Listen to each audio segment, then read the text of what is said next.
Welcome back to Life's Chillent. My name is Avital, and this week's Parsha is Parshat Vayera. And Parshat Vayera is a really cool Parsha because it tells the story of the first 7 of the 10 plagues in Egypt. So, in case you're not familiar, the basic storyline is that the Jewish people had been enslaved in Egypt for a couple of hundred of years at this point, and God had decided that it was enough, that it was time for the Jewish people to be freed, to stop being slaves, and to be able to go to the land of Canaan, which is now modern-day Israel. And God had appointed Moses to be the leader of the Jewish people in this great mission. But in order for the Jewish people to be able to leave Egypt without being killed by the Egyptians, they had to have the permission of Pharaoh to be able to leave. And so, in order to put some pressure on Pharaoh, who was not willing to let all of his workers, all of his slaves go, God imposed 10 plagues upon the Egyptians in order to sort of pressure them into letting the Jewish people go, or that was the hope. While Pharaoh still maintained his free will, it was maybe something that would persuade him to let the Jewish people go.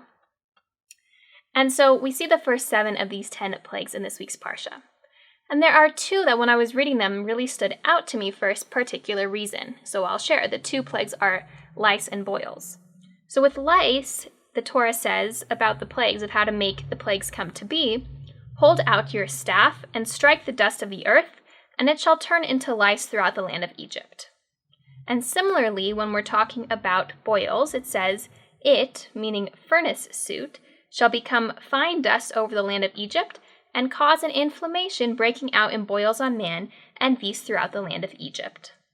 So what do those 2 verses have in common? Both of them are talking about dust of the earth, and how the plagues originated from dust.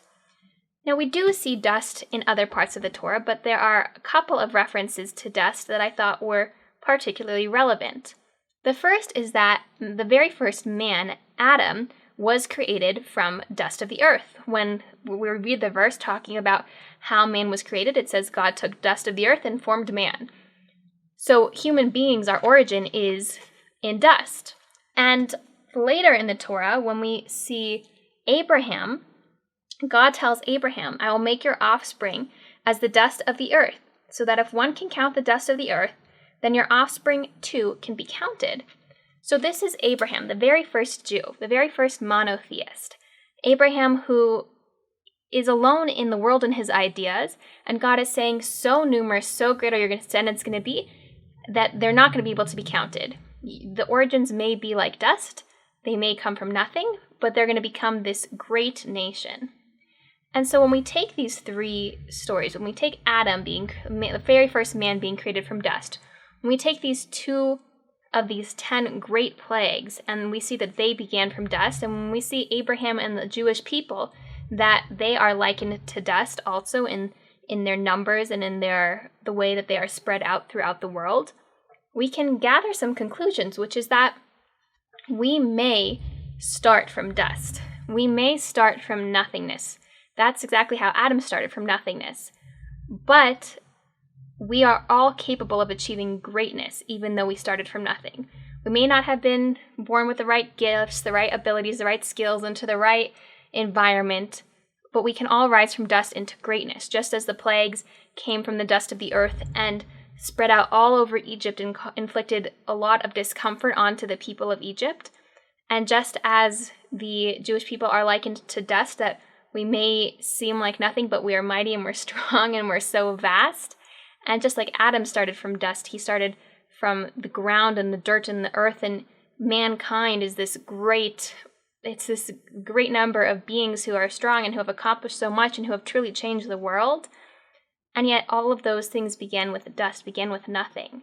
And so when we look at ourselves again and our skills and our abilities, and we might say, well, we're kind of like dust, we don't have what it takes to do a certain thing. We should look at these instances of Adam, of the plagues, and of Abraham, and we should be able to recognize that we too can achieve greatness in time, that we may start from nothing, but at some point we will be something, and we're going to be something really wonderful. I also wanted to mention that the video I made on Parshat Vayera 2 years ago when I was doing my Parsha series is one of my favorite topics that I have covered on this channel, and so I would love if you check it out. I'll leave the link to it in the description below. And with that being said, I hope you all have a wonderful week, and a Shabbat Shalom, and I look forward to speaking with you next time.